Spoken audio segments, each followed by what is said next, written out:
Praise the lord. ಎಲ್ಲರೂ ಪ್ರಾರ್ಥನಾಪೂರ್ವವಾಗಿ ಇರಬೇಕು. ದೇವರೇ, ನಾನು ಸುಮ್ಮನೆ ಹೋಗೋದಕ್ಕೆ ಬಿಡಬೇಡ, നിങ്ങൾ ಪ್ರಾರ್ಥನಾಪೂರ್ವವಾಗಿ ಇರಬೇಕು. ನಾನಿವತ್ತು ನಿಮ್ಮೊಂದಿಗೆ ಮಾತಾಡೋಕ್ಕೆ ಇಷ್ಟಪಡೋ ವಿಷಯ ದೇವರ ಕರುವಿಕೆ. ದೇವರು ನಮ್ಮ ಪ್ರತಿಯೊಬ್ಬರನ್ನೇ ಕರಿತಾ ಇದೆ. ಕಷ್ಟಪಡುವವರೇ, ಹೊರೆ ಹೊತ್ತವರೇ, ನೀವೆಲ್ಲ ನನ್ನ ಬಳಿಗೆ ಬನ್ರಿ, ನಾನು ನಿನಗೆ ವಿಶ್ರಾಂತಿಯನ್ನು ಕೊಡ್ತೀನಿ ಎಂದು പറഞ്ഞೆ. ಕೈ ಚಾಚಿ ಕರೆಯುವವರು ದೇವರಿದೆಯಲ್ಲ, ನಮ್ಮ ಯೇಸು ಕ್ರಿಸ್ತು ಒಬ್ಬರೇ. ಆ ದೇವರು ನಿಮ್ಮ ಕೈ ಚಾಚಿ ಕರಿತಾ ಇದೆ. ಪ್ರಿಯ ಮಕ್ಕಳೇ, ನನ್ನ ಹತ್ರ ಬಾ. ದೇವರು ಮನುಷ್ಯರುಮಾയിട്ടുള്ള ಸಂಬಂಧ ಕಳೆದೋಯ್ತು. ಆ ಸಂಬಂಧವನ್ನೇ ಒಂದು ಕೂಡಿಸಕ್ಕಾಗಿ ತನ್ನ ಏಕಜಾತನಾಯ ಮಗನೇ ಈ ಲೋಕದಲ್ಲಿ ಕಲಿಸಿಕೊಟ್ಟಿದ್ದು. ಪ್ರಿಯ ಮಕ್ಕಳೇ, ஒரு ஆவாகி ಬಂದಿದ್ದಾಲ್ ನಮಗೂ ಗೊತ್ತಾಗದಲ್ಲ, ஒரு ಸಿಂಹವಾಗಿ ಬಂದಿದ ನಮಗೂ ಗೊತ್ತಾಗದಲ್ಲ, ஒரு ಎತ್ತಾಗಿ ಬಂದಿದ ನಮಗೂ ಗೊತ್ತಾಗದಲ್ಲ. ಅದಕ್ಕೆ ಮನುಷ್ಯನಾಗಿ ಯೇಸು ಈ ಲೋಕದಲ್ಲಿ ಬಂದಿದೆ. 33 ವರ್ಷ ಈ ಲೋಕದಲ್ಲಿ ಜೀವಿಸಿ ಕಣ್ಣಿಲ್ಲಾತವ್ರಿಗೆ ಕಣ್ಣು ಕೊಟ್ಟು, ಕಾಲಿಲ್ಲಾತವ್ರಿಗೆ ಕಾಲು ಕೊಟ್ಟು, ಸತ್ತವರನ್ನ ಎಬ್ಬರಿಸಿ ಅನೇಕ ಅದ್ಭುತಗಳು ಮಾಡಿ ಪಾಪವಿಲ್ಲದ ಒಂದು ವ್ಯಕ್ತಿ. ಮೊದಲೇ ಹಳೆ ಒಡಂಬಡಿಕೆ ಕಾಲದಲ್ಲಿ ಓರೆಗಳೇ ಕಡಿದ ಪಾಪ ಪರಿಹಾರ ಆಗ್ತಾ ಇದ್ದಿದ್ದು.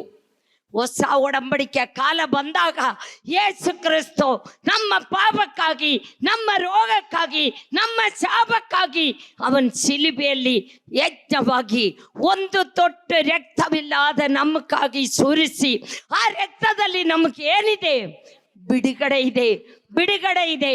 ಯಾರ ರಕ್ತದಲ್ಲಿ ತೊಳೆಯಲ್ಪಡ್ತಾ ಇದೋ ಅವರಿಗೆ ಏನಾಗುತ್ತೆ? ದೇವರ ಮಕ್ಕಳಾಗುವ ಅಧಿಕಾರ ಕೊಡ್ತತೆ. ನಿತ್ಯ ಜೀವ ಸಿಗುತ್ತೆ. ನಿತ್ಯ ಜೀವ ನಾವು ಓಡೋಣದಲ್ಲ, ನಾವು ಕಷ್ಟಪಡುವುದಲ್ಲ. ಯಾತಕ್ಕಾಗಿ? ನಿತ್ಯ ಜೀವಕ್ಕಾಗಿ. ನಮ್ಗೊಂದು ವಾಕ್ಯ ನೋಡೋಣ. 1 ಪೇತ್ರ 2ನೇ ಅಧ್ಯಾಯ 9ನೇ ವಾಕ್ಯ. ನೀವಾದರೂ ನಿಮ್ಮನ್ನು ಕತ್ತಲೊಳಗಿಂದ ಕರೆದು ತನ್ನ ಆಶ್ಚರ್ಯಕರವಾದ ಗುಣಾತಿಶಯಗಳನ್ನ ಪ್ರಚಾರ ಮಾಡುವವರಾಗುವಂತೆ ದೇವರಾದುಕೊಂಡ ಜನಾಂಗವು, ರಾಜವಂಶಸ್ಥರಾದ ಯಾಜಕರು, ಮೀಸಲಾದ ಜನವು, ದೇವರ ಸ್ವಕೀಯ ಪ್ರಜೆಯೂ ಆಗಿದ್ದೀರಿ. ಹಲ್ಲೆಲೂಯಾ. ನಾವು ಮಕ್ಕಳೇ, ಒಂದು ಕಾಲದಲ್ಲಿ ನೀವು ನಿಮ್ಮ ಹಿಂದಕ್ಕೊಂದು ಯೋಧನೆ ಮಾಡಿ ನೋಡು. ನಾವು ಎಲ್ಲಿ ಬಿದ್ದಿದ್ದವರ? ಕತ್ತಲೆಯಲ್ಲಿ ಸೈತಾನ್ ನಮ್ಮ ಪ್ರತಿಯೊಬ್ಬರನ್ನೇ ಕೆಟ್ಟಾಕಿ ಇಟ್ಟುಕೊಂಡಿದೆ. ನಾವು ಕೆಸರಿನಲ್ಲಿ ಬಿದ್ದಿದವರು, ನಾವು ಮುಳ್ಳಿನಿಡೆಯಲ್ಲಿ ಬಿದ್ದಿದವರು, ಯಾರಿಗೆ ಬೇಕಾಗಿಲ್ಲತ ಒಂದು ಪಾತ್ರೆಯಾಗಿ ನಮ್ಮನ್ನು ಎಲ್ಲರೂ ಏನ್ ಮಾಡ್ತಾ ಇದ್ದಿದ್ದು? ಬೋಳು ಹೊಡಿನಂಗೆ ಹೊಡೆದು ದೂರ ಬಿಸಾಕ್ತಾ ಇದ್ದಿದ್ದು. ಅಂದ ನಮ್ಮೆ ದೇವರು ಏನ್ ಮಾಡಿದೆ? ಓದು ಮಗ, ನೀವಾದ್ರೂ ನಿಮ್ಮನ್ನ ಕತ್ತಲೊಳಗಿಂದ ಕರೆದು, ನಿನ್ನನ್ನು ಕತ್ತಲ ಒಳಗೆಯಿಂದ ಕರೆದು ಆಶ್ಚರ್ಯಕರವಾದ ಬೆಳಕಿನಲ್ಲಿ ಸೇರಿಸಿದಾತ. ನಮ್ಮ ಬೆಳಕಾರಾಣೆ. ನಮ್ಮ ಬೆಳಕು ಯಾರು? ಕರ್ತನಾದ ಯೇಸು ಕ್ರಿಸ್ತನು ನಮ್ಮ ದೇವರ ಬೆಳಕಾಗಿದೆ. ನಾನು ಲೋಕಕ್ಕೆ ಬೆಳಕಾಗಿದೆ. ಆ ಬೆಳಕಿನಲ್ಲಿ ನಮ್ಮನ್ನು ಏನ್ ಮಾಡಿದು?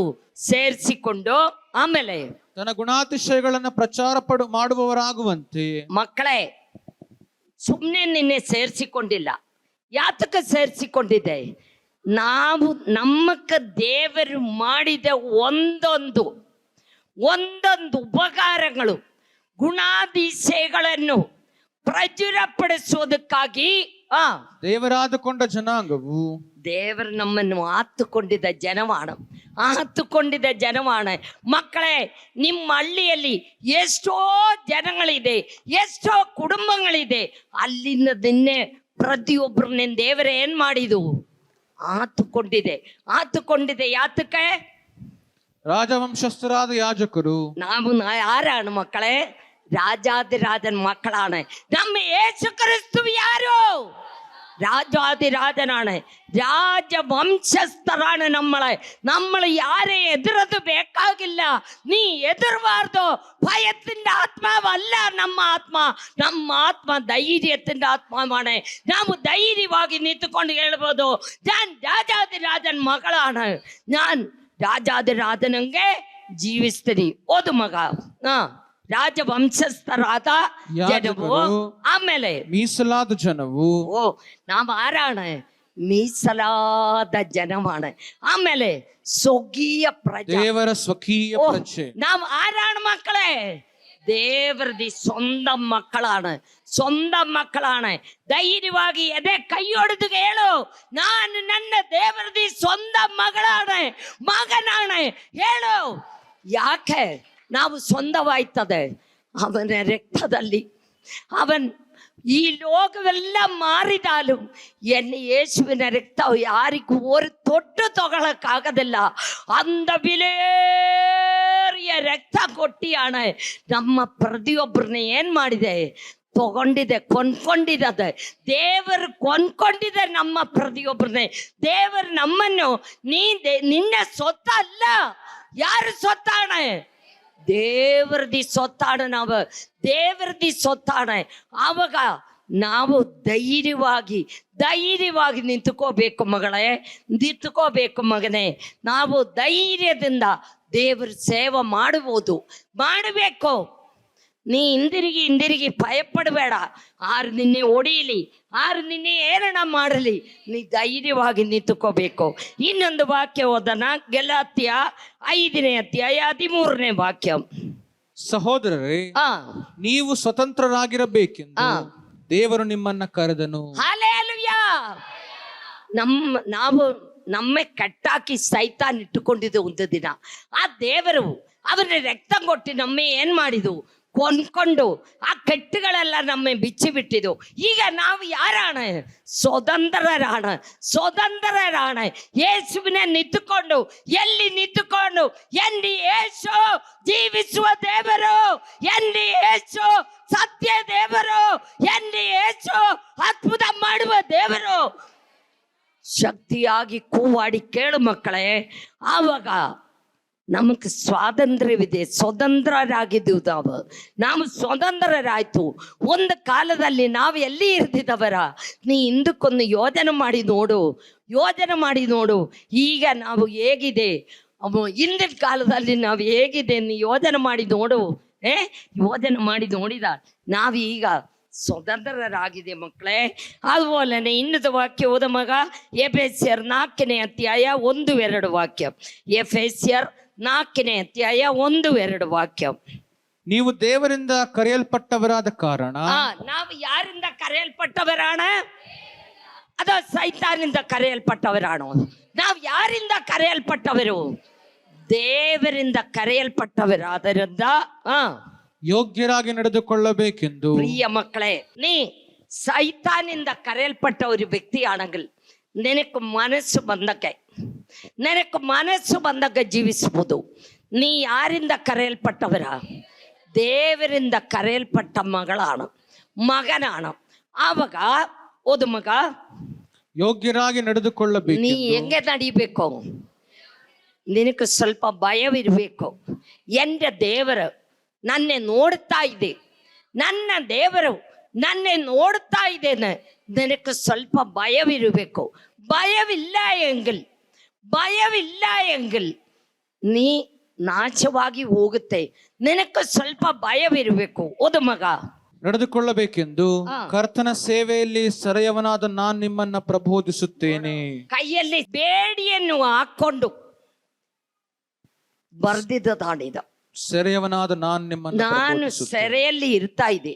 ನಾನು ನಿನಗೆ ಹೇಳ್ತಾ ಇದ್ದೆ, ನೀವು ದೇವರಿಂದ ಕರೆಯಲ್ಪಟ್ಟವರಾದ ಕಾರಣ, ನೀನು ದೇವರಿಂದ ಕರೆಯಲ್ಪಟ್ಟ ಕಾರಣ ಯೋಗ್ಯರಾಗಿ ನಡ್ಕೊಳ್ಳರಿ. ಪ್ರಿಯ ಮಕ್ಕಳೇ, ನೀ ಯೋಗ್ಯರಾಗಿ ನಡಿಬೇಕು. ಯಾಕೆ? ನೀನು ಯೋಗ್ಯರಾಗಿ ನಡಿಬೇಕು. ಯಾರಣ ನೋಡಿದ? ಅವಳು ಮೊದಲಿಂದ ಸುಶೀಲಮ್ಮ ಅಲ್ಲ, ಅವಳು ಮೊದಲಿಂದ ಸಾಲಿಕುಟ್ಟಿ ಅಲ್ಲ, ಅವಳು ಮೊದಲಿಂದ ವ್ಯಕ್ತಿ ಅಲ್ಲ. ಈಗ ಯಾರೇ? ಅವರು ದೇವರ ಮಗಳಾണ്. ಅವಳೆ ನೋಡು ಹೆಂಗಿದೆ ಅವಳು, ಏನಿದೆ ನೋಡು, ಎಷ್ಟೋ ಯಾರನ್ನೇ ಎಡಗಡ ಬಲಗಡ ನೋಡಂಗಿಲ್ಲ. ಅವಳು ಸರಿಯಾಗಿ ಜೀವಿಸ್ತಾ ಇದೆ ಅನ್ನ ಯಾರಿಗೆ ಹೇಳ್ಬೇಕು? ಯಾರಿಗೆ ಹೇಳ್ಬೇಕು? ಬೇರೆಯವ್ರಿಗೆ ಹೇಳ್ಬೇಕು. ಬೇರೆಯವ್ರಿಗೆ ಹೇಳ್ಬೇಕು. ನಿನ್ನ ಸಾಕ್ಷಿ ನೀನ್ ಅಲ್ಲ ಹೇಳದೆ ಬೇರೆಯವ್ರಿಗೆ ಹೇಳಬೇಕು.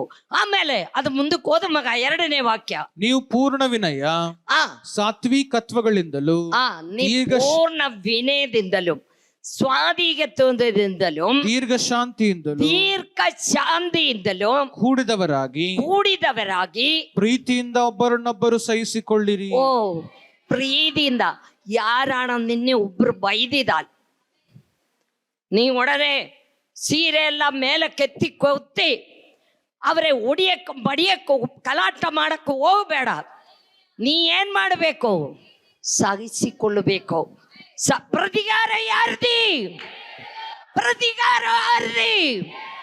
ಯೆಹೋವಂದೆ, ದೇವರದಿಯಾಣ ಪ್ರತಿಕಾರ. ಪ್ರತಿಕಾರ ನಮ್ದೇ ಅಲ್ಲ, ದೇವ್ರ. ನೀ ಏನ್ ಮಾಡಬೇಕು? ಬಳಗಡ ಹೋಗಿ ಮೊಣಂಗಾಲು ಊರಿ ಕೈಗಳೆತ್ತಿ ಕಣ್ಣೀರಿಂದ ಪ್ರಾರ್ಥನೆ ಮಾಡು. ಪ್ರಾರ್ಥನೆ ಮಾಡುವಾಗ ನಿನ್ನ ಪ್ರಾರ್ಥನೆಯನ್ನು ಹೇಳಿ ಶಿಕ್ಷೆ ಯಾರಿಗೆ ಹೋಗುತ್ತೆ? ಯಾರಿಗೆ ಹೋಗುತ್ತೆ? ಅವರಿಗೆ ಹೋಗುತ್ತೆ. ನೀ ಏನ್ ಬೇಜಾರ ಮಾಡಬೇಡ. ನಿನ್ನೆ ಬೈದಿರ್ಬೋದು, ನಿನಗೆ ಕೆಟ್ಟ ಮಾತು ಮಾತಾಡಿರ್ಬೋದು, ನಿನ್ನೆ ಅನಿಸಿರ್ಬೋದು. ನೀ ಬೇಜಾರ ಮಾಡಬೇಡ. ಪ್ರತಿಕಾರ ಯಾರ್ದಿ? ದೇವರದಿ. ಪ್ರಿಯ ಮಕ್ಕಳೇ, നിങ്ങൾ ಸರಿಯಾಗಿ ಜೀವಿಸಬೇಕು. ಸರಿಯಾಗಿ ಜೀವಿಸಿದ ನಮ್ಮ ದೇವರು ಪ್ರತಿಕಾರಕನಾಗಿ ನಿಂತುಕೊಂಡತೆ. 1 ಪೇತ್ರ 3ನೇ ಅಧ್ಯಾಯ 9ನೇ ವಾಕ್ಯ. ಅಪಕಾರಕ್ಕೆ ಅಪಕಾರವನ್ನು ನೀ ಮಾಡಕ್ಕೆ ಹೋಗಬೇಡ. ನಿಂದೆಗೆ ನಿಂದೆಯನ್ನು ಮಾಡದೆ ಆಶೀರ್ವದಿಸಿರಿ. ನಿಂದೆಗೆ ನಿಂದೆಯನ್ನು ಮಾಡಕ್ಕೆ ಹೋಗಬೇಡ. ನೀ ಅವ್ರನ್ನ ಏನ್ ಮಾಡಬೇಕು? ಆಶೀರ್ವದಿಸಬೇಕು. ಇದಕ್ಕಾಗಿ ದೇವರು ನಿಮ್ಮನ್ನು ಕರೆದನಲ್ಲ. ಸುಮ್ನೆ ನಿನ್ನೆ ಕರೆದಿದ ದೇವ್ರ? ಸುಮ್ನೆ ಕರೆದಿದ ನಿನ್ನೆ ದೇವ್ರ? ಸುಮ್ನೆ ಕರೆದಿದ? ನೀ ಅಪಕಾರ ಮಾಡಕ್ಕೆ ಹೋಗ್ಬೇಡ. ನಿಂದಕ್ಕೆ ನಿಂದೆ ಮಾಡಕ್ಕೆ ಹೋಗ್ಬೇಡ. ದೇವರು ನಿನ್ನೆ ಕರೆದಿದ್ದದೆ ಅವರೇ ಆಶೀರ್ವಾದ ಮಾಡಕ್ಕಾಗಿ ಆಡ. ದೇವರೇ, ನಿನ್ನೆ ಆರಾಣ ಬೈಯದೋ ಒಡಿಯದೋ ಕೆಡುಕು ಮಾಡಿದಾಲ್ ನೀ ಹಿಂಗೆ ನಿಂತ್ಕೋಬೇಡ. ನೀ ಏನ್ ಮಾಡಬೇಕು? ಮೊಣಂಗಾಲು ಊರಿ ಪ್ರಾರ್ಥನೆ ಮಾಡ್ಕೋಬೇಕು. ಪ್ರಾರ್ಥನೆ ಮಾಡುವಾಗ ಪ್ರತಿಕಾರ ಯಾರ್ದಿಯಾ? ದೇವ್ರದಿಯ. ದೇವರೇ, ಅವ್ರ ಹೆಂಗಾಣ ಮಾಡಿ ಅವ್ರನ್ನೇ ಆಶೀರ್ವಾದ ಮಾಡಿ ದೇವ್ರ ಕಡೆ ತಿರ್ಸ್ಕೊಳ್ರಿ. ಏನಕ್ಕೆ ಇವಾಗಲೂ ಒಂದು ಯೋಧನೆ ಮಾಡುವಾಗ ಅಳು ಬರ್ತತೆ. ಯಾಕಂದ್ರೆ ಹೇಳಿದಾಲ್, ನಾವು ನಮ್ಮ ಅನ್ಸೂಯ ಊರಿನಲ್ಲಿ ಹೋಗುವಾಗ ಅಲ್ಲಿ ಒಬ್ಬ ನಮ್ಮ ಭಾಳ ಬೈದು, ಒಬ್ಬನಲ್ಲ ಅವರು 100 ಜನ ಸೇರಿದು. ಅದ್ರಲ್ಲಿ ಒಬ್ಬನಾಡೆ ರಾಜನಾಗಿ ನಿಂತುಕೊಂಡು ಅವನ್ ನಮ್ಮೆ ಬೈದು ಕಾರೆಲ್ಲ ಪುಡಿ ಪುಡಿ ಮಾಡಿದು. ಅವನೇ ದೇವರ ಟೈಮ್ ಟು ಟೈಮ್ ಆಗುವಾಗ ನೆಕ್ಸ್ಟ್ ತಿಂಗಳು ಅದೇ ಟೈಮ್ನಲ್ಲಿ ಅವನ್ ಸತ್ತೋಯ್ತು. ಅವನ್ ಸಾಯ್ದು ನನಗೆ ಭಾಳ ದುಃಖವಾಯ್ತು. ಅವನ್ ಸಾಯಬಾರ್ದಾಯ್ತು. ದೇವರು ಅವನೇ ಏನ್ ಮಾಡ್ಬೇಕಾಯ್ತು? 2 ಸಾರಿ ಅವನಿಗೆ ಶಿಕ್ಷೆ ಕೊಟ್ಟಿಟ್ಟು ಅವನ ದೇವರ ಕಡೆ ಬಂದಿಲ್ಲ. 2ನೇ ಸಾರಿ ಬೋಳ್ ಹೊಡಿನಂಗೆ ಎಷ್ಟೋ ಮೇಲಕ್ಕೆ ಹೋಗಿ ಕೆಳಗೆ ಬಿದ್ದು ಸ್ಫೋಟಲೆ ಸತ್ತೋಯ್ತು. ನಮ್ಮ ಎಲ್ಲಿ ಕಾರ ಹೊಡೆದು ಎಲ್ಲಿ ಇದು ಮಾಡಿದೋ ಅಲ್ಲೇ. ಪ್ರಿಯ ಮಕ್ಕಳೇ, ನಾನು ಬಂದು ಅಳುತ್ತು ಪ್ರಾರ್ಥನೆ ಮಾಡಿದೆ ಅಷ್ಟೇ. ಅವನಿಗೆ ಒಳ್ಳೆ ಬುದ್ಧಿ ಕೊಡು. ಆ ಊರ ನೀ ಕಾಲಿಡಿದ ಜಾಗ ಎಲ್ಲ ಯಾರಿಗೆ ಸ್ವಂತವಾಗಲಿ? ದೇವರಿಗೆ ಸ್ವಂತವಾಗಬೇಕು. ನಾವು ಆ ಊರಿಗೆ ಕಾಲಿಟ್ಟಿದ್ದು ದೇವರೇ ನಿನಕ್ಕೆ ಸ್ವಂತವಾಗಬೇಕು ಆ ಊರನ್ನು ಬರ್ದೆ ನಾನು ಕಣ್ಣೀರಿಂದ ಪ್ರಾರ್ಥನೆ ಮಾಡಿದ್ದು. പക്ഷെ ಆ ಮನುಷ್ಯನೇ ದೇವರ ಕಡೆ ತಿರ್ಸಿಲ್ಲ. ಅವನು ಹೋಯ್ತು. ನನಗದು ಇವಾಗಲೂ ಭಾರಿ ನೋವಾಗ್ತಾ ಇದೆ. ನಿನ್ನೆ ನಾನಿದು ವಾಕ್ಯ ಓದುವಾಗ ಅದೇ ನನ್ನ ಮನಸ್ಸಿನಲ್ಲಿ ಬಂದ ಆ ಊರಿನ ವಿಷಯ. ಆ ಊರಿನ ದೇವರ ಪ್ರೀತಿ ಮಾಡ್ತಾ ಇದೆ. എന്നിട്ട് ಜನಗಳ ಮುಂದೆ ಬರಂಗಿಲ್ಲ. ಅವರಿಗೆ ಕುಡಿಬೇಕು, ಅವರಿಗೆ ಕೆಟ್ಟ ಕೆಲಸ ಮಾಡಬೇಕು, ಜೀವಿಸಬೇಕು. ಬಿಡಬೇಡ. ಅಲ್ಲಿ ನನ್ನ ದೇವರು ನಿನ್ನೆ ಆರಿಸಿಕೊಂಡಿದೆ. ನಿನ್ನ ಗಂಡನೇ ಆರಿಸಿಕೊಂಡಿದ್ದಾರೆ. ಅನೇಕರಿಗೆ ಸುವಾರ್ಥ ಸಾರ ಕಾಡ. ನೀ ಅಲ್ಲಿ ಮಾದರಿಯಾಗಿ ಜೀವಿಸಿಲ್ಲ ಎಂಗಲ್ ದೇವರು ನಿನ್ನೆ ಸೀಳಿ ಬಿಡ್ತತೆ. ಸೇನಾಧೀಶನಾಯ ಯೆಹೋವನ ನೋಡಿ. ಇನ್ನೊಂದು ವಾಕ್ಯ ಓದು ಮಗ. 1 ಪೇತ್ರ 2ನೇ ಅಧ್ಯಾಯ 20ನೇ ವಾಕ್ಯ. ತಪ್ಪು ಮಾಡಿ ಗುದ್ದು ತಿನ್ನುವುದರಲ್ಲಿ ಆ ನೀವು ತಾಳ್ಮೆಯಿಂದಿದ್ದರೆ ಅದರಿಂದೇನು ಕೀರ್ತಿ? ಆ ಆದರೆ ಒಳ್ಳೇದನ್ನು ಮಾಡಿ ಬಾಧೆ ಪಡುವರಲ್ಲಿ ಆ ನೀವು ತಾಳ್ಮೆಯಿಂದಿದ್ದರೆ ಆ. ಅದು ದೇವರ ಮುಂದೆ ಶ್ಲಾಘ್ಯವಾಗಿದೆ. Amen, hallelujah. ಇದಕ್ಕಾಗಿಯೇ ನೀವು ಕರೆಯಲ್ಪಟ್ಟಿರಿ. ದೇವರು ನಿನ್ನೆ ಸುಮ್ನೆ ಕರೆದಿಲ್ಲ. ದೇವರು ಸುಮ್ನೆ ಕರೆದಿಲ್ಲ ನಿನ್ನೆ ಒಂದೊಂದು ಹಳ್ಳಿನ. ದೇವರು ಕರೆದಿದ್ದದ ತಪ್ಪು ಮಾಡಿ ಗುತ್ತು ತಿನ್ನುವುದಲ್ಲಿ ನೀವು ತಾಳ್ಮೆಯಿಂದ ಇದ್ದರೆ ಅವರನ್ನು ಅದರಿಂದೇನು ಕೀರ್ತಿ? ಆ ಆದರೆ ಒಳ್ಳೇದನ್ನು ಮಾಡಿ ಬಾಧೆ ಪಡುವುದರಲ್ಲಿ ಆ ನೀವು ತಾಳ್ಮೆಯಿಂದಿದ್ದರೆ ಆ ಅದು ದೇವರ ಮುಂದೆ ಶ್ಲಾಘ್ಯ. ಹಲ್ಲೆಲೂಯಾ. ನೀ ಒಳ್ಳೇದನ್ನು ಮಾಡಿ ನೀ ಒಳ್ಳೇದ ಮಾಡಿದದ. ಅವಳು ನೋಡು, ಅಂದವಳು ಇಂದವಳು ಎಲ್ಲ ಅವರು ಹೇಳ್ಬೋದು. ಪಕ್ಷೆ ನಿನಕ ದೇವರ ಆಶೀರ್ವಾದ ಸಿಗುತ್ತೆ, ನೀ ಒಳ್ಳೇದು ಮಾಡಿದದ. ಒಳ್ಳೇದು ಮಾಡಿ ಬಾಧೆ ಪಡುವುದಕ್ಕಿಂತ ಕೆಟ್ಟದ್ದನ್ನು ಮಾಡಿ ಕೆಟ್ಟದನ್ನು ಮಾಡಿ ಬಾಧೆ ಪಡುವಾಗ ಅದರಿಂದೇನು ಕೀರ್ತಿ? ಅದಕ್ಕೇನ್ ಕೀರ್ತಿ ಇದೆ? ಯಾವ ಕೀರ್ತಿ ಇದೆ? ನೀ ಕೆಟ್ಟದೇ ಮಾಡಿದೆ. ಅದೇ ಸಮಯ ಒಳ್ಳೇದನ್ನು ಮಾಡಿ ಬಾಧೆ ಪಡುವುದಲ್ಲಿ ನೀವು ತಾಳ್ಮೆಯಿಂದಿದ್ದರೆ ನೀ ತಾಳ್ಮೆಯಿಂದ ಇರಬೇಕು. ಅದು ದೇವರ ಮುಂದೆ ಶ್ಲಾಘ್ಯವಾಗಿದೆ. ದೇವರು ನಿನ್ನೆ ಆಶೀರ್ವಾದ ಮಾಡಬೇಕಲ್ ನೀ ತಾಳ್ಮೆಯಿಂದ ಇರಬೇಕು. ಒಳ್ಳೇದು ಮಾಡಿದ್ದೆ ತಾಳ್ಮೆಯಿಂದ ಇರಬೇಕು. ತಾಳ್ಮೆಯನ್ನು പറയുന്നത് ಬಹಳ ಒಳ್ಳೇದ. ಅದು ಪ್ರಿಯ ಮಕ್ಕಳೇ, ಒಬ್ರೊಬ್ರಿಗೆ 100ಕ್ಕೆ 50% ಜನങ്ങൾക്ക് ತಾಳ್ಮೆ ಇಲ್ಲ. ತಗಿಸೋದಕ್ಕೆ ಇಲ್ಲ. ಯಾರಿಗೆ ತಗಿಸೋದಕ್ಕೆ ಇಲ್ಲೇವೋ ಅವರಿಗೆ ಬಹಳ ಕಷ್ಟವಾಡ. ನಾವು ತಾಳ್ಮೆಯಿಂದ ದೇವರ ಸನ್ನಿಧಿಯಲ್ಲಿ ತಗಿಸಿಕೊಂಡು ನಾವು ಪ್ರಾರ್ಥನೆ ಮಾಡಿ ನೋಡು, ದೇವರೇ ನಾನು ಯಾವುದೂ ಇಲ್ಲ, ಏನೂ ಇಲ್ಲ, ನಿನ್ನ ರಕ್ತದಲ್ಲಿ ನನ್ನನ್ನು ತೊಳೆದು ಶುದ್ಧಿ ಮಾಡಿ ನಿನ್ನ ಪಾಪಗಳೆಲ್ಲ ಏನು ಮಾಡಬೇಕು?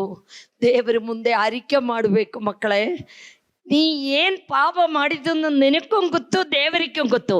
ನಿನ್ನ ಗಂಡನಿಗೆ ಗೊತ್ತಿಲ್ಲ, ನಿನ್ನ ಮಕ್ಕಳಿಗೆ ಗೊತ್ತಿಲ್ಲ, ನಿನ್ನ ಹೆಂಡತಿಗೆ ಗೊತ್ತಿಲ್ಲ, ನಿನ್ನ ತಂದೆ ತಾಯಿಗೆ ಗೊತ್ತಿಲ್ಲ, ನಿನಗೂ ಗೊತ್ತು, ದೇವರಿಗೆ ಗೊತ್ತು. ನೀ ದೇವರ ಮುಂದೆ ಏನು ಮಾಡಬೇಕು? ಅರಿಕೆ ಮಾಡ್ಕೋಬೇಕು. ದೇವರೇ, ನಾನಿಂದ ಪಾಪ ಮಾಡಿದು ಕ್ಷಮಿಸು, ನಿನ್ನ ರಕ್ತದಲ್ಲಿ ನನ್ನನ್ನು ತೊಳೆದು ಶುದ್ಧಿ ಮಾಡು.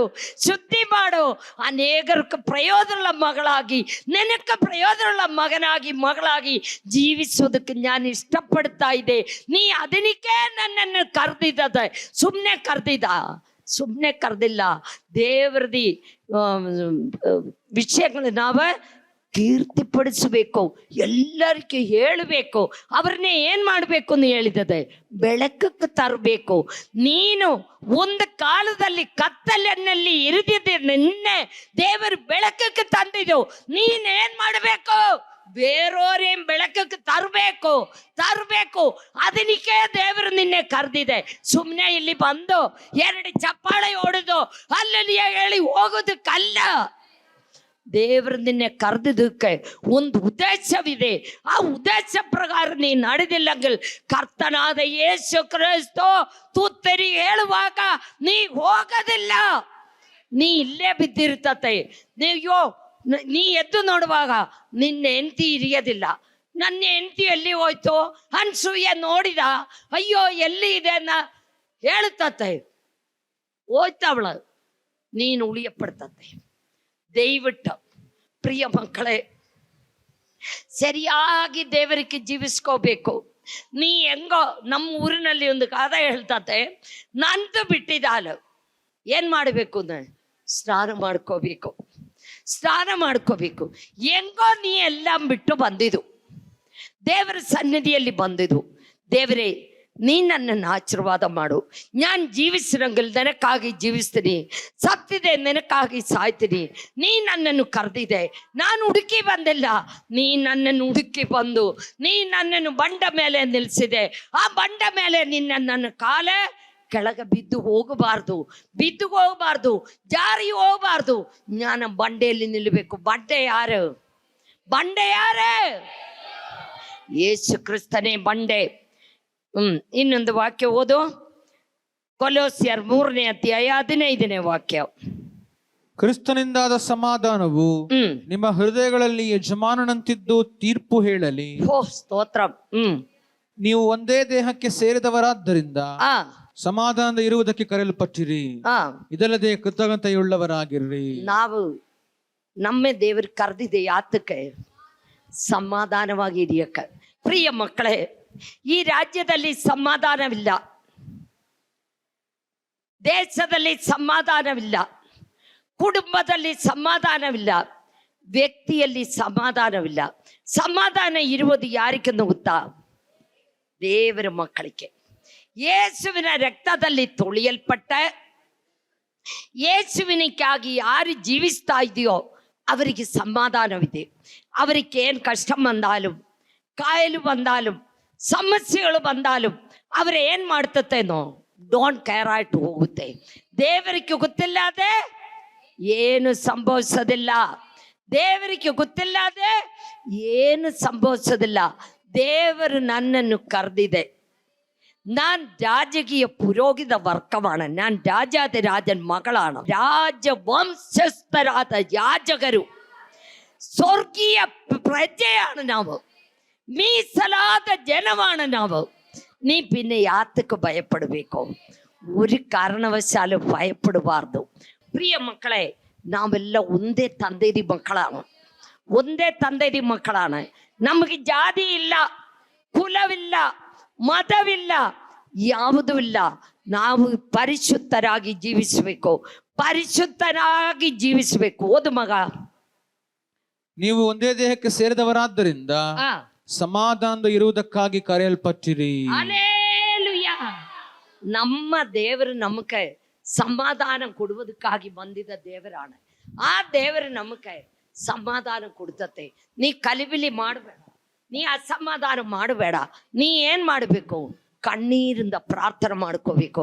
ಪ್ರಾರ್ಥನೆ ಮಾಡುವಾಗ ನಿನ್ನ ಮನೆಯಲ್ಲಿ ಸಮಾಧಾನವಿದೆ, ಶಾಂತಿ ಇದೆ, ನೆಮ್ಮದಿ ಇದೆ. ನಾನು ಮೊನ್ನೆ ಒಂದು ಮನೆಗೆ ಹೋಯ್ತು, ನನ್ನ ಹೆಸರು ಹೇಳಂಗಿಲ್ಲ. ನನಗೆ ಆವತ್ತು ರಾತ್ರಿ ಬಂದುಬಿಟ್ಟೆ, ನಿದ್ರೆ ಬಂದಿಲ್ಲ. ನಾನೊಂದು ಮನೆ, ಒಂದು 16-20 ಎಕರೆ ಜಾಗ ಇದೆ ಆ ಮನೆ. ಆ ಹುಡುಗನಿಗೆ ಜಾಗ ಇದೆ. ಅವ್ರ ಮನೆಯಲ್ಲಿ ಹೋಗಿ ನೋಡಿ, ഞാൻ ಸುತ್ತ ನೋಡ್ತಾ ಇವೆಲ್ಲ ಆವೋವೆಲ್ಲೋ ಇದೆಯೋ ಅಂತ ಹಿಂಗೆ ಸುತ್ತ ನೋಡ್ತಾ ಇದೆ. ಪಾಪಂ 2 ಮಕ್ಕಳ. ಯಾಕನ್ನು ಹೇಳಿದಾಲ್, ಆ ಮನೆಯಲ್ಲಿ ಸೈತಾನ್ ಕುಣಿತಾ ಇದೆ. ದೇವರನ್ನೇ ಬಿಟ್ಟಿದವರೇ ನೆನಪಕ್ಕೆ ತಂದುಕೊಳ್ಳ್ರಿ. ನಾನು ನಿನ್ನನ್ನು ಅರ್ದು ಬಿಡುತ್ತೀನಿ, ನಿನ್ನನ್ನು ಬಿಡಿಸಕ್ಕಾರು ಕೈಲೂ ಆಗದಿಲ್ಲ ಅಂತ ಹೇಳಿರಿಕುವ. ದೇವರ ಸನ್ನಿಧಿಯಲ್ಲಿ ಹೋಗಿ ದೇವರ ಮಗಳಾಗಿ ಜೀವಿಸಿ ದೇವರ ದೀಕ್ಷಾಸ್ನಾನ ತಗೊಂಡು ದೇವರನ್ನೇ ಬಿಟ್ಟಿದ್ದು. ನಾವು ಕುತ್ಕೊಂಡು ಒಂದು ಹಾಡಿನ ಶೀಲು ಶುರುವಾಗಿಲ್ಲ. ಅಯ್ಯನು ಮುಂಜೆ ಸೈತಾನ അങ്ങോട്ട് ಕೂದಲೆಲ್ಲ അങ്ങോട്ട് ಬಿಚ್ಚಿಬಿಟ್ಟ, ಹಿಂಗಿಂಗೆ ಕೆಳಗೆ ಇಟ್ಟು ಒಡಿಯಕ್ಕೆ അങ്ങോട്ട് ಶುರುವಾಯ್ತು. ನಮ್ಗೆ ಆಡಕ್ಕೆ ಬಿಡಂಗಿല്ലാത്ത ವಿಧದಲ್ಲಿ ಕೂವಾಡಕ್ಕೆ ಶುರುವಾಯ್ತು. ನಾನು ಹೇಳಿದು, ಯೇಸು ಕ್ರಿಸ್ತನ ಹೆಸರಿನಲ್ಲಿ ಮೊಣಂಗಾಲು ಉರಿ ತಲೆಗೆಳಗೆ ಬಗಿಸಿ ಕುತ್ಕೊಳ್ಳಾನು ಹೇಳಿದು. ಹಾಗೇ ಮಾಡಿದು. ಆ ನಿಮಿಷಮೇ ಆ ಸೌಂಡೆಲ್ಲ ಬಿಟ್ಟು, ಆ ಕಲಾಟೆ ಎಲ್ಲ ಬಿಟ್ಟು ಹಂಗೇ ಕುಂದು ಬಿಟ್ಟಿದ್ದು. അവളിലല്ലേ ഇരിക്കുന്ന സൈത്താന് ആ കുടുംബത്തിലെല്ലാവർക്കും ದೀಕ್ಷಾಸ್ನಾನ ತಗೊಂಡಿದ್ದ ಹುಡುಗಿ ಕರ್ತೃಮೇಶ ತಗೊಳ್ಳೋದಿಲ್ಲ. ಎಲೆ ಅಡಿಕೆ ಆಗ್ತಾ ಇದೆ, ಕೆಟ್ಟ ಮಾತು ಮಾತಾಡ್ತಾ ಇದೆ. ನಾನು ಅಳುತ್ತು ಗೋಳಾಡಿ ಮುನ್ನ ರಾತ್ರಿ ಪ್ರಾರ್ಥನೆ ಮಾಡುವಾಗ ದೇವರು ನನಗೆ ತಿಳಿಸಿಕೊಟ್ಟಿದ್ದ ವಿಷಯವ ನಾನು ಹೇಳದ. ಆ ಕುಟುಂಬದಲ್ಲಿ ಸಮಾಧಾನವೇ ಇಲ್ಲ. ಆ ಕುಟುಂಬದಲ್ಲಿ ಎಷ್ಟು ದುಡಿದಿದ್ದಾലും ತೂತ ಪೋಕಟ್ಟಿ ದುಡ್ಡಿಡನಂಗೆ ಇದೆ. ನನಗೆ ಬಹಳ ನೋವಾಗಿ ಬಿಟ್ಟು ಆ ಕುಟುಂಬத்தை ಯೋಧನೆ ಮಾಡಿ, ಆ ಮನೆಯಲ್ಲಿ ಒಂದು ಹುಡುಗ ಮಾತ್ರ ದೇವರನ್ನೇ ಸರಿಯಾಗಿ ಕಂಡುಕೊಂಡಿದೆ.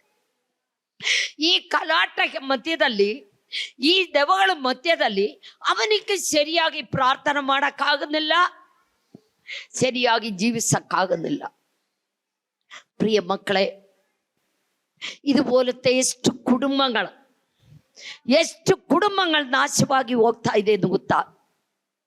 ನಾನು ನಿಮಗೆ ಕೈ ಮುಗಿದು ಹೇಳ್ತಾ ಇದ್ದೆ, ನಮ್ಮ ಕರೆದಿದ್ದ ದೇವರ ಮುಂದೆ ನೀವು ಪರಿಶುದ್ಧನಾಗಿ ಜೀವಿಸಿದಾಲ್ ದೇವರು ನಿಮ್ಮ ಎಲ್ಲಾ ವಿಧದಲ್ಲಿ ಆಶೀರ್ವಾದ ಮಾಡ್ತತೆ. ಆತ್ಮೀಯವಾಗಿ ದೇವರ ಆಶೀರ್ವಾದ ಮಾಡ್ತತೆ, ಭೌಮಿಕವಾಗಿ ದೇವರ ಆಶೀರ್ವಾದ ಮಾಡ್ತತೆ. ದೇವರು ನಿನ್ನೆ ದೂರ ಮಾಡೋದಿಲ್ಲ, ಕೈ ಬಿಡೋದಿಲ್ಲ. ಏದು ವಿಷಯಕ್ಕೆ ನೀ ಕಣ್ಣೀರು ಸುರಿಸಿ ಉಪವಾಸ ಮಾಡಿ ಪ್ರಾರ್ಥನೆ ಮಾಡಿ ನೋಡು, ನನಗೆ ಉತ್ತರ ಕೊಡುವ ದೇವರಾണ് ನಮ್ಮ ದೇವರು. ಉತ್ತರ ಕೊಡ್ತತೆ, ಕೈ ಬಿಡೋದಿಲ್ಲ. ನಾನು ನಿಮಗಾಗಿ ಪ್ರಾರ್ಥನೆ ಮಾಡಕ್ ಹೋಗ್ತೀನಿ. ನಿಮ್ಗೆ ಏನ್ ಕಷ್ಟವಿದೆಯೋ, ನೋವಿದೆಯೋ, ಸಮಸ್ಯೆ ಇದೆಯೋ ದೇವ್ರ ಮುಂದೆ ಕೇಳ್ಕೊ. ನಿಮ್ಗೆ ಸೈತಾನ್ ನಿದ್ರೆ ಕೊಡೋದಿಲ್ಲ, ಅಸಮಾಧಾನ ಕೊಡ್ತಾ ಇದೆ. ನೀವು ಕಣ್ಣೀರಿಂದ ದೇವರ ಹತ್ರ ಬೇಡ್ಕೊ. ನಾನು ಪ್ರಾರ್ಥನೆ ಮಾಡಕ್ ಹೋಗ್ತಾ ಇದ್ದೆ. ಹಲ್ಲೆಲೂಯಾ, ಸ್ತೋತ್ರ ಸ್ತೋತ್ರ ಸ್ತೋತ್ರ. ಪ್ರೀತಿಯುಳ್ಳ ಸ್ವರ್ಗೀಯ ತಂದೆಯೇ, ನಾವು ನಿನ್ನ ಸನ್ನಿಧಿಯಲ್ಲಿ ಬಂದಿದ್ದಪ್ಪ. ಅಪ್ಪ, ನಾವು ನಿಮ್ಮ ಹುಡುಕಿ ಬಂದಿಲ್ಲಪ್ಪ, ನೀ ನಮ್ಮನ್ನು ಹುಡುಕಿ ಬಂದು ನಮ್ಮ ಕರ್ತಾವೆ ನಿನ್ನ ಮಕ್ಕಳಾಕಿ ಉಪಯೋಗಿಸ್ತಾ ಇದೆಯಲ್ಲಪ್ಪ. ನಿನ್ನ ರಕ್ತದಲ್ಲಿ ತೊಳೆದು ಶುದ್ಧಿ ಮಾಡಿ, ಎಷ್ಟು ಕೆಂಪು ಕಳರಾಯಿಂದ ಪಾಪಗಳು ಹಿಮದಿಂದ ಬೆಳ್ಳಗ ಮಾಡಿ ಪರಿಶುದ್ಧನಾಯ ದೇವರ ಮುಂದೆ ಪರಿಶುದ್ಧತೆಯೋടെ ಜೀವಿಸುವುದಕ್ಕೆ ನಮ್ಮ ಪ್ರತಿಯೊಬ್ಬರಿಗೆ ನೀ ಸಹಾಯ ಮಾಡಪ್ಪ. ನಾವು ಇನ್ನೊಬ್ಬರಿಗೆ ಶಾಪ ಕೊಡದೆ ಅಪ್ಪ ಆಶೀರ್ವಾದ ಕೊಡನ ಮಕ್ಕಳಾಕಿ ನಮ್ಮ ಪ್ರತಿಯೊಬ್ಬರನ್ನೇ ಉಪಯೋಗಿಸಪ್ಪ ದೇವರೇ. ಕೈ ಬಿಡಬೇಡಪ್ಪ. ಇಲ್ಲಿ ಬಂದಿದ್ದ ಪ್ರತಿಯೊಂದು ಮಕ್ಕಳೇ ನೀ ಆಶೀರ್ವದಿಸಪ್ಪ, ಕೈ ಬಿಡಬೇಡಪ್ಪ. ಯೇಸುವೆ, ಕ್ಯಾನ್ಸರ್ ರೋಗತ್ತಾಲೆ, ಪರಾಲಿಸಿಸ್ ರೋಗತ್ತಾಲೆ, ಟ್ಯೂಮರ್ ರೋಗತ್ತಾಲೆ ಅಪ್ಪ, ಹಾರ್ಟ್ ಪೇಷಂಟ್ ಆಗಿ ಎಷ್ಟೋ ಜನಗಳು ICU ವೆಂಟಿಲೇಟರ್ಲು ನರಳಾಡ್ತಾ ಇದೆಯಲ್ಲಪ್ಪ. ಯೇಸುವೆ, ಎಂದು ಯೇಸು ಜೀವಿಸುವ ದೇವರು, ಸತ್ಯ ದೇವರನ್ನ ಅವರಲ್ಲಿ ಮಲ್ಕೊಂಡು ಯೋಧನೆ ಮಾಡುವುದಕ್ಕೂ ನಿನ್ನ ಕರ ಪರಿಶುದ್ಧಾತ್ಮನೆಯವರೇ ಮುಟ್ಟೋ, ಪರಿಶುದ್ಧಾತ್ಮನೆಯವರೇ ಮುಟ್ಟೋ.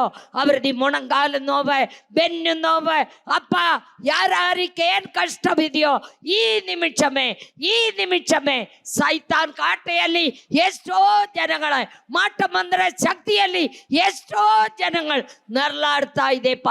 ಅವರೇ ನೀ ಮುಟ್ಟೋ, ಸಂಪೂರ್ಣ ಬಿಡುಗಡೆ ಕೊಡು ಕರ್ತಾವೇ. ನೀ ಕೈ ಬಿಡಬೇಡಪ್ಪ. ಆ ದಿವಸಾನ ನೀನ್ ನಮ್ಮ ಜೊತೆಯಲ್ಲಿ ಇರಬೇಕಪ್ಪ. ಎಲ್ಲ ಪಾಸ್ಟರ್ಮಾರೇ, ಎಲ್ಲ ಇವಾಂಜಲಿಸ್ಟ್ಗಳೇ, ಎಲ್ಲ ಕರ್ತಾವೇ ಅಯ್ಯಗಾರ ಮಾರೇ ಅಪ್ಪ, ನೀ ಆಶೀರ್ವದಿಸಪ್ಪ. ನಿನ್ನ ರಕ್ತ ಕೋಟೆ ಒಳಪಲ್ಲಿ ನೀ ಕಾಪಾಡಪ್ಪ. ಸುವಿಶೇಷ ಎಲ್ಲ ರಾಜ್ಯಗಳಲ್ಲೂ ಹತ್ತುವುದಕ್ಕೆ ನೀ ಸಹಾಯ ಮಾಡಪ್ಪ ದೇವರೇ. ನೀ ಈ ಮಾನವ ಜಾತಿಗೆ ವೇಂಡಿ ಕರ್ತಾವೇ ಶಿಲುಬೆಯಲ್ಲಿ ಒಂದು ದೊಡ್ಡ ರಕ್ತವಿಲ್ಲದೆ ಸುರಿಸಿದ ದೇವರಾಡಲ್ಲಪ್ಪ. ಆ ದೇವರಿಗಾಗಿ ಪ್ರತಿಯೊಬ್ಬರು ಕರ್ತಾವೇ ಜೀವಿಸೋದಕ್ಕೆ ನೀ ಸಹಾಯ ಮಾಡಪ್ಪ ದೇವರೇ. ಕೈ ಬಿಡಬೇಡಪ್ಪ ಅಪ್ಪ. ಕ್ರಿಸ್ತ ವಿರೋಧಿಗಳ ಮೇಲೆ ಮಾತಾಡಪ್ಪ ದೇವರೇ. ಅಪ್ಪ, ನೀ ಮಾತಾಡಪ್ಪ ಕರ್ತಾವೇ. ಕೈ ಬಿಡಬೇಡಪ್ಪ.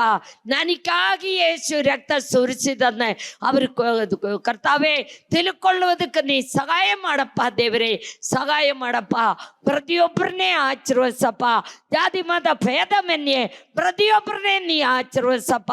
ಕೈ ಬಿಡಬೇಡಪ್ಪ. ನಿನ್ನ ರಕ್ತ ಕೋಟೆ ಒಳಪಲ್ಲಿ ನೀ ಕಾಪಾಡಪ್ಪ ದೇವರೇ. ಯೇಸಪ್ಪ, ನಿನಗೆ ಸ್ತೋತ್ರ. ಆ ದಿವಸ ನಿನ್ನ ಜೊತೆಯಲ್ಲಿ ಇರಬೇಕಪ್ಪ.